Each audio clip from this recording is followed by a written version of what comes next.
All right, welcome to IELTS Speaking for Dummies. This is part 2.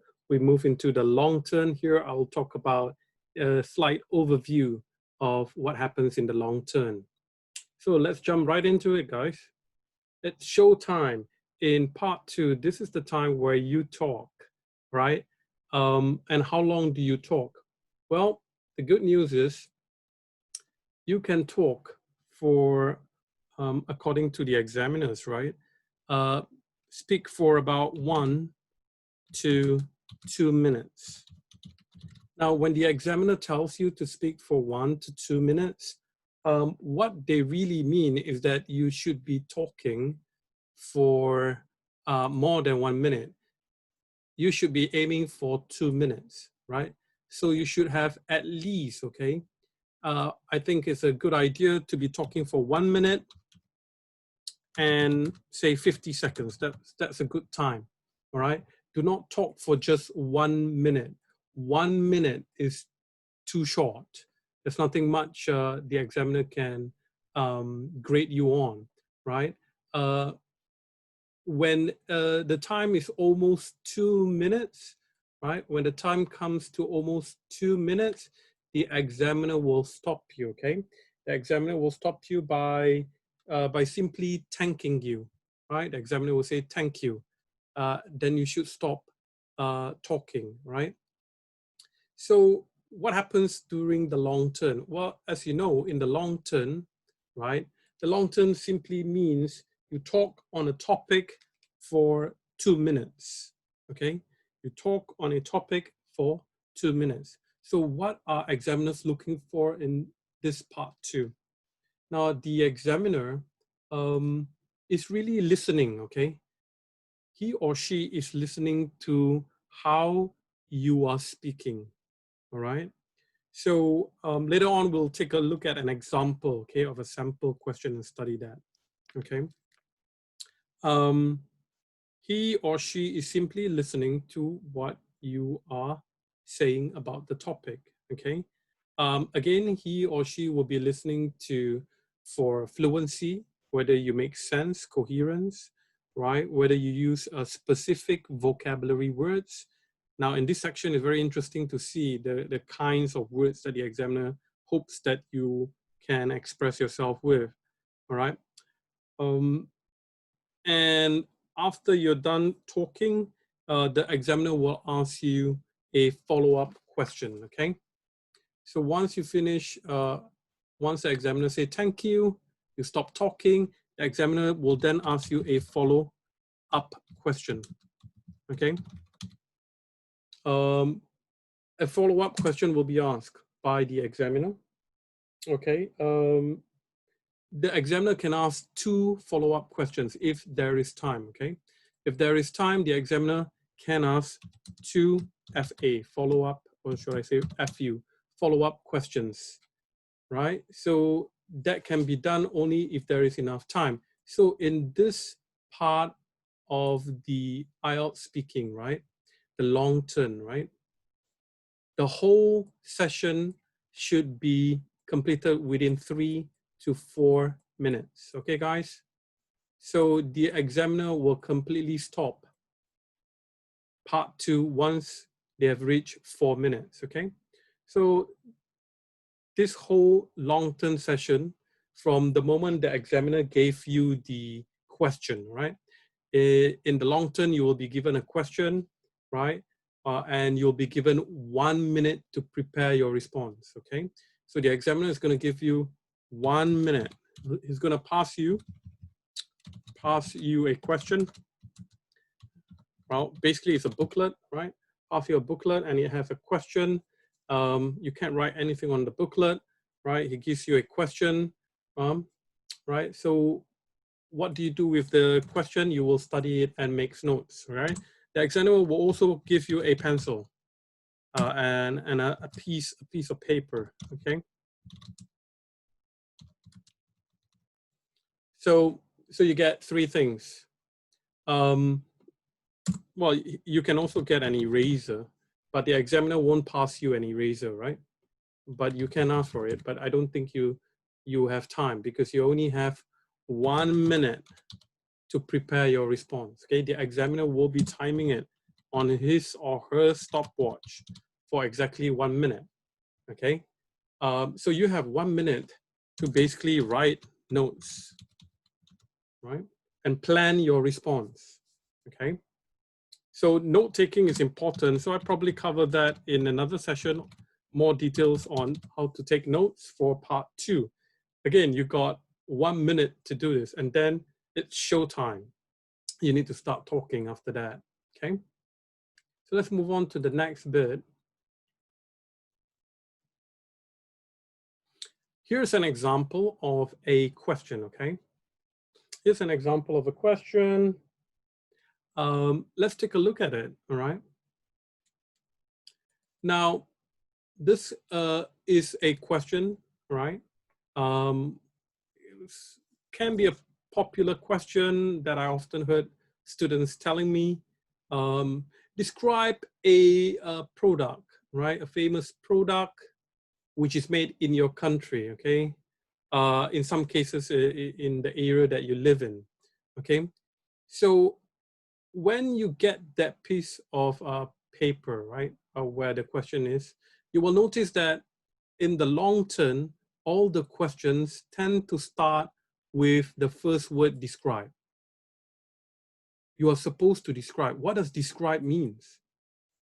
Right? Describe means you're supposed to use verbs, or should I say precise verbs? Right? You're supposed to use precise adjectives. Right? What are adjectives? Well, adjectives are words that tell you more about the nouns, right?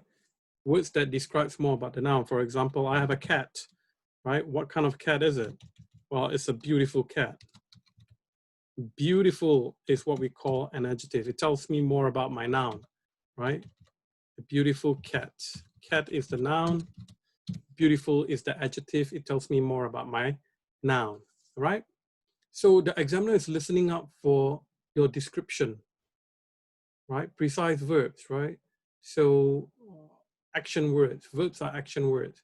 But in this, for this particular question, obviously we would see that we need to spend more time describing adjectives, using adjectives, right? To describe our noun, right? Any word that tells me more about my noun is called an adjective, right? So here, I want to draw your attention to a few things, all right? In the question, you would usually get 3 prompts. I call this prompts. They're supposed to help you prepare your response, okay, in your long term. So what you have to say, tell the examiner what the product that you have in mind, a famous product in your country, who usually buys this product, right? And where is it sold? And also you may need to explain why is this product so famous in your country, right? You would need to explain why this product is famous in your country, for instance, right? So you will get a question something like that, okay? So describe a famous product in your country, what the product is, who usually buys it, and there might be a short note that says why this product is famous in your country, all right? So here is the portion where you have to write quickly on your notes. I wouldn't suggest that you spend so much time writing, but rather try to think of a product that is very famous. For example, you could think of a product, oh, I don't know, maybe drones. Drone is very famous in my country, is often bought by teenagers, right? A drone is an item that can fly unmanned up in the sky. It doesn't require a pilot, but most often than not, teenagers in my country love to buy drones and install cameras on them. Most drones these days come with pre-installed cameras that can be used to take aerial pictures from a high point, right? So tell me more about the product. What is the product about? Describe the product, okay? What colors do they come in? What price do they come in? How do they look? How big they are? How large they are, right? Are they very expensive? who usually buy these items, who are the audience here, who are the customers, why do they buy this item, where is it sold, is it sold in convenience shops, is it sold in toy shops, is it sold in camera shops, where specifically is it sold, and why do you think it's such a popular item? Why do so many teenagers love to use or hope to get this item as part of their birthday gift, right?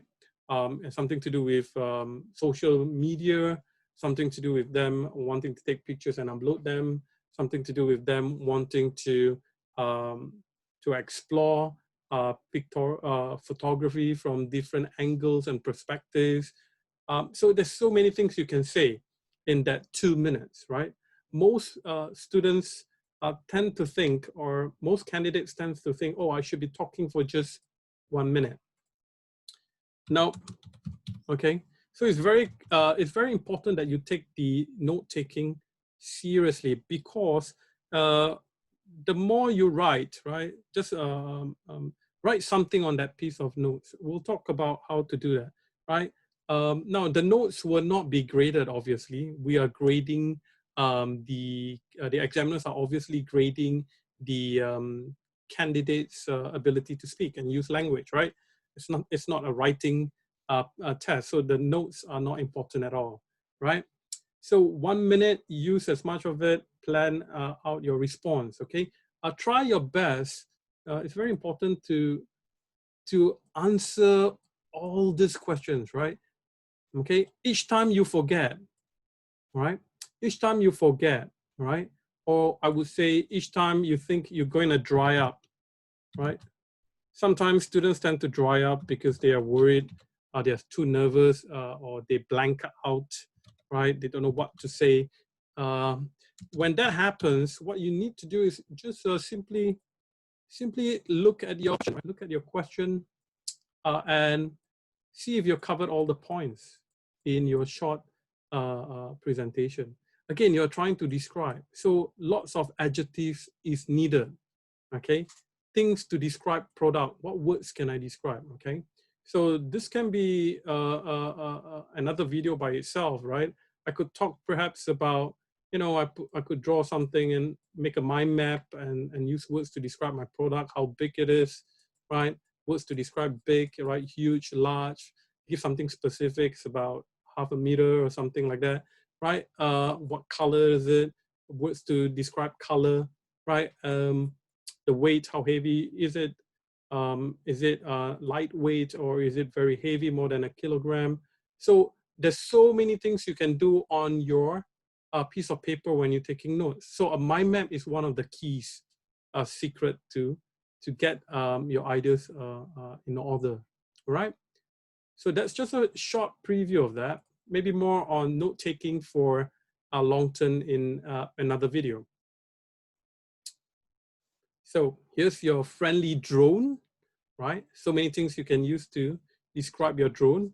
In fact, you could even draw a picture of a drone and then start making mind maps out of it, right? Draw a picture of a small drone and then, you know, on your piece of paper, and then start making mind maps, you know, what's the color, what's the brand, how much does it cost, where is it sold, right? You can just write notes by drawing a picture, right? Let's take a look at another portion about this. Here's an important thing I want you to walk away from this short presentation, okay? This is some things you should not do in part 2, right? Sometimes students in part 2, what happens is that they spend so much time looking at the question, the examiner has already started timing, and the students are unaware, and so the clock is ticking, and the student asks, can I start now? Oh dear. And the examiners would obviously say, yes, you may. 5 seconds has gone, right? So from 60 seconds, right, you could have lost 5 seconds, you're down to 55 seconds, right, of planning time for your response. So look at the examiner. When the examiner starts his stopwatch, then immediately you should start working on your response, okay? Now, after you finish talking, the examiner will say thank you. Most important thing is that the examiner will then ask you 1 or 2 follow-up questions. Okay. Well, if the examiner has time, he might ask you 2, but most of the time, the examiners will ask you 1 follow-up question, right? For example, with regards to the drone question, the examiner might ask, is it easy to buy drones in your country, right? Here is something very important. Just give a quick answer here, guys. For the follow-up question, do not over-talk. Do not, the long turn is finished, okay? Don't develop your response here. Just say, yes, it is. It's quite easy to find drones in my country. Full stop. That's it, right? Do not over talk, all right? This follow-up question is just to let you know that the long term is over, all right? So that's my tip for the long term. So if you like this video, please consider to subscribe and share, and I'll see you in the next video. And hopefully you could offer some comments, what you like to see. Now think about what we can do for the next session. All right, see you guys.